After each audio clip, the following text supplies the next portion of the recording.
جی viewers آداب، راشد جاوید آپ کی خدمت میں دوبارہ سیاسی ولاگ کے ساتھ حاضر ہے۔ آج ایک بہت بڑا دن ہے اور یعنی کہ 24 نومبر کو جو ابھی دن ختم ہوا ہے، اور ایک بڑی اچھی بات ہو گئی کہ پاکستان میں نئے آرمی چیف کا تقرر، نئے جوائنٹ چیف سٹاف کمیٹی ان کا بھی تقرر، اور بڑا سموتھلی اور پیسفلی جو فوج کے ادارے میں ٹرانزیشن کا عمل ہے یہ مکمل ہو گیا ہے۔ تو پوری پاکستانی قوم کو اس پر مبارکباد میری طرف سے۔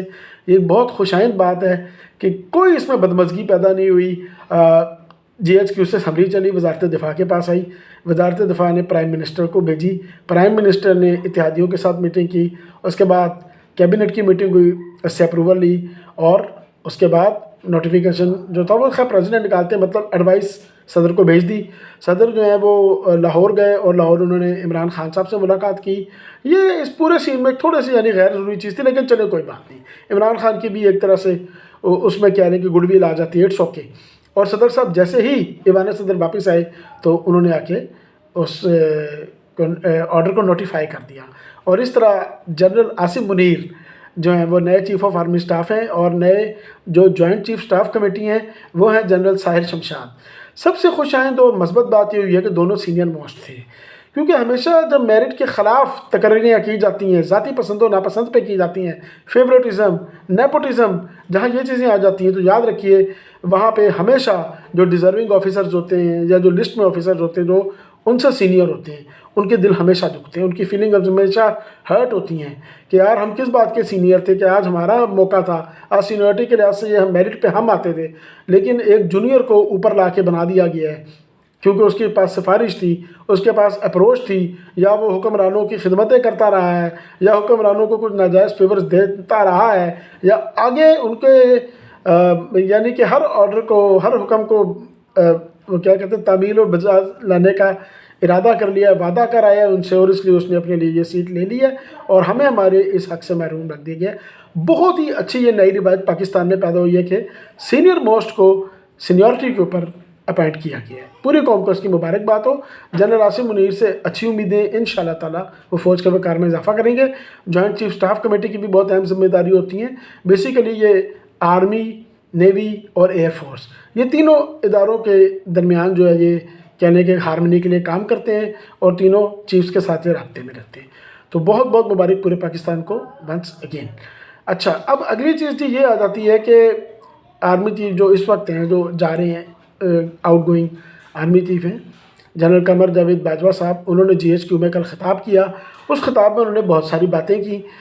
چلیے آئیے اپریسیشن سے شروع کر دیتے ہیں۔ بہت میں اعلیٰ الفاظ میں اپریشیٹ کروں گا سر کو کہ انہوں نے پہلی دفعہ مانا ہے کہ فوج سے غلطیاں ہوئی ہیں۔ جی، یہ مانے بغیر تو ملک آگے بڑھ سکتا ہی نہیں، نہ ہی ادارہ آگے بڑھ سکتا ہے، نہ ہی جمہوریت پنپ سکتی ہے۔ جمہوریت پنپے گی جب ہر کوئی اپنی غلطی کا برملا اعتراف کرے گا۔ اور یہ بھی انہوں نے اچھی بات کی کہ ہاں سویلین سے بھی غلطیاں ہوتی ہیں، بالکل جی ادھر بھی ہوتی ہیں۔ اور فوج کا انہوں نے کہہ دیا کہ 70 سال سے زائد یہ پولیٹکس میں انوالومنٹ اپنی رکھی ہے، انہوں نے یہ غلط تھا، بالکل اچھا کیا، بہت اچھا کیا۔ انہوں نے یہ بھی کہا کہ پاکستان کی عوام کو اور سیاستدانوں کو تنقید کا حق ہے فوج پر۔ جی بالکل ٹھیک ہے، ہماری اپنی فوج ہے، لیکن ساتھ ہی انہوں نے دکھ کا اظہار کیا کہ بعض اوقات فوج کے لیے بہت نامناسب الفاظ بھی بولے گئے ہیں، غدار کے لفظ بھی بولے گئے ہیں۔ انہوں نے کہا کہ دس از ٹو مچ، یہ نہیں ہونا چاہیے۔ تو میں یہاں پہ یہ بات مطلب ہے ان کی انڈورس بھی کرتا ہوں، اور ساتھ ہی یہ کہتا ہوں کہ کیا ہی اچھا ہو کہ فوج بھی آگے اپنا قبلہ درست رکھے، تو اس کی نوبت کبھی بھی نہیں آئے گی۔ در حقیقت یہ بات سچ ہے کہ سب سے پہلے جس نے کھل کے فوج کی لیڈرشپ کے کردار پر تنقید کی وہ میاں نواز شریف تھے، جنہوں نے کہ گجرانوالہ کے جلسے میں جنرل باجوہ اور جنرل فیض مید کے نام لیے، اور انہوں نے کہا کہ آپ لوگوں نے یہ ملک کو کہاں پہنچا دیا ہے۔ ان کو بالکل رنجشیں تھیں، ان کو دکھ تھے، جو کچھ لاہور ایئرپورٹ پہ مریم نواز اور نواز شریف کے ساتھ ہوا، میں آج بھی کہتا ہوں کہ وہ بہت ہی غلط تھا، وہ فوج کی غلطی تھی، ادارے کی غلطی تھی، نہیں کرنا چاہیے تھا۔ لیکن آج اچھی بات ہے کہ ان غلطیوں کا اعتراف کر لیا گیا۔ ضروری نہیں ہوتا کہ مکمل طور پہ سٹوری بتا کے اعتراف کیا جائے، اگر آپ کور کر لیتے تو بھی ٹھیک ہے۔ تو جنرل باجوہ نے ایک اچھا عمل کیا کہ انہوں نے اس چیز کو کور کیا۔ ہاں کچھ حقائق جو انہوں نے غلط بھی بیان کیے، جس پہ مجھے تھوڑا سا دکھ ہے بطور پاکستانی کہ وہ تھوڑا سا نہیں ہونا چاہیے تھا۔ انہوں نے کہا جی سکوت ڈھاکہ کی جو ذمہ داری ہے وہ سیاسی غلطی تھی اور یہ فوجی غلطی نہیں تھی۔ نہیں، ایسا نہیں ہے جناب۔ جنرل جائجہ خان تھے اور اس سے پہلے فیلڈ مارشل ایوب خان تھے۔ تو بیسیکلی بنگلہ دیش کے عوام کے اندر جو ایک مایوسی پھیلی یا کہہ لیجیے کہ انہیں جو ایک کمتر ہونے کا احساس دلایا گیا، یہ ایوب خان صاحب کے کام تھے، اور جنرل جاجا نے پھر اقتدار ان کو منتقل نہیں کیا جبکہ مجیب کا حق بنتا تھا، شیخ مجیب الرحمان کا۔ ٹھیک ہے، بھٹو صاحب بہت بڑے لیڈر تھے، اللہ ان کو بھی جنت نصیب کرے، ختم نبوت کے لیے بڑی خدمت ہے ان کی، اللہ جنت نصیب کرے، اللہ شیخ مجیب الرحمان کو بھی جنت نصیب کرے کہ ان کے ساتھ بھی زیادتیاں ہوئی تھیں۔ لیکن بھٹو صاحب نے اس معاملے میں اسٹیبلشمنٹ کے ہاتھوں استعمال ہو کر بڑی زیادتی کی۔ کاش شیخ مجیب الرحمان کو اس وقت وزیر اعظم بنا دیا جاتا تو آج پاکستان دو رخت نہ ہوتا، کاش۔ لیکن افسوس کہ اب وہ کہہ رہے ہیں کہ جی یہ سیاسی غلطی تھی۔ جی نہیں جناب، یہ فوجی غلطی تھی، اور فوج نے سیاستدانوں کو اس غلطی میں استعمال کر لیا، اس جرم میں استعمال کیا، جو کہ ذوالفقار علی بھٹو استعمال ہوئے، ان کا بھی قصور ہے۔ آپ نہیں کہہ سکتے کہ بالکل جی ان کو ہم اس میں بری کر دیں، یا کہہ دیں کہ نہیں یار ان کا کوئی قصور نہیں، جی بالکل ان کا قصور تھا، یہ دونوں کا قصور ہے۔ انفیکٹ مغربی پاکستان جو آج کل ہے ہمارے پاس، جسے پاکستان ہم کہتے ہیں، اس کی لیڈرشپ کا بھی قصور ہے، اور بالکل اس وقت جو فوج کے ہیڈز تھے ان کا بھی قصور ہے، جنرل اے کے نیازی کا بھی قصور ہے۔ لوگوں کے دل بہت دکھے تھے جس طرح انہوں نے ہتھیار ڈالے۔ پھر انہوں نے ایک اور غلط بیانی کی کہ جی 34,000 قیدی تھے، جی نہیں 90,000 قیدی تھے، 90,000 قیدی تھے، اور ذوالفقار علی بھٹو چھڑا کر لائے تھے۔ مانے اس چیز کو، اس چیز میں بھٹو صاحب کا کردار تھا، وہ رہا کرا کر لائے تھے جا کے معاہدہ کر کے۔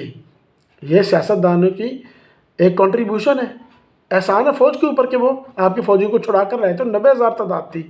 جنرل صاحب قوم اتنی بے وقوف نہیں ہے، یہ باتیں تو ہر جگہ ہمیں ہمارے یعنی کہ بچپن سے بتائی جاتی ہیں کہ جی 90,000 فوج تھے، اور وہ 90,000 لوگوں کو بھٹو صاحب وہاں سے لے کر کے آئے تھے۔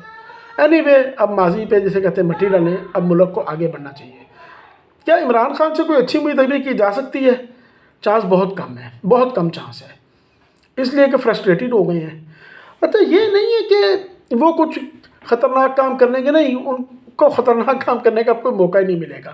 اس کی وجہ یہ ہے کہ اب فوج کے اندر سے جو ان کو حمایت تھی نا، وہ ڈیفیوز ہو جائے گی، نہ ان کے خلاف کوئی ہوگا نہ ان کی فیور میں کوئی ہوگا۔ جب مکمل طور پہ اپنے پہ آ جائے گی نا تو پھر بڑا ناممکن ہو جائے گا۔ میں آپ کو بتاؤں، اب جنرل فیض امید یا کوئی بھی ان کی مدد نہیں کرے گا، کرنی چاہیے بھی نہیں، ادارہ نیوٹرل ہو گیا ہے۔ جنرل قمر جاوید باجوہ کی اس بات پہ میں مکمل یقین کرتا ہوں، اور متفق ہوں کہ ادارہ اب واقعی نیوٹرل ہو گیا، اب کوئی بھی مدد نہیں کرے گا عمران خان صاحب کی، اس لیے کہ سب لوگ جو پروفیشنل ہیں، سب لوگوں نے اپنی اپنی نوکری کرنی ہے۔ اس لیے بہتر یہ ہے کہ عمران خان صاحب کو جو زرداری صاحب نے سنا ہے کہ مشورہ پہنچایا ہے کہ آپ قومی اسمبلی میں واپس آئیں، بھرپور اپوزیشن کا کردار ادا کریں۔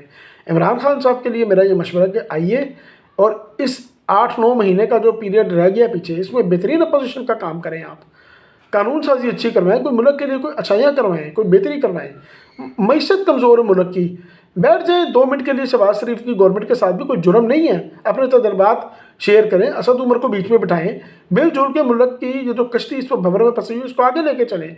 تو ویورز آج کے لیے اتنا ہی ہے، امید تو عمران خان صاحب سے اچھائی کی نہیں ہے، لیکن میری خواہش ہے کہ صدر عارف الوی اس میں ایک اچھا رول پلے کریں، وہ عمران خان کو یہ بات باور کروائیں کہ اس وقت ملک کو ان کے ایک مثبت اپوزیشن لیڈر کے رول کی اشد ضرورت ہے۔ تو آج کے لیے اتنا ہی، پھر اگلی ملاقات آپ سے جلد ہوگی۔ Thank you very much.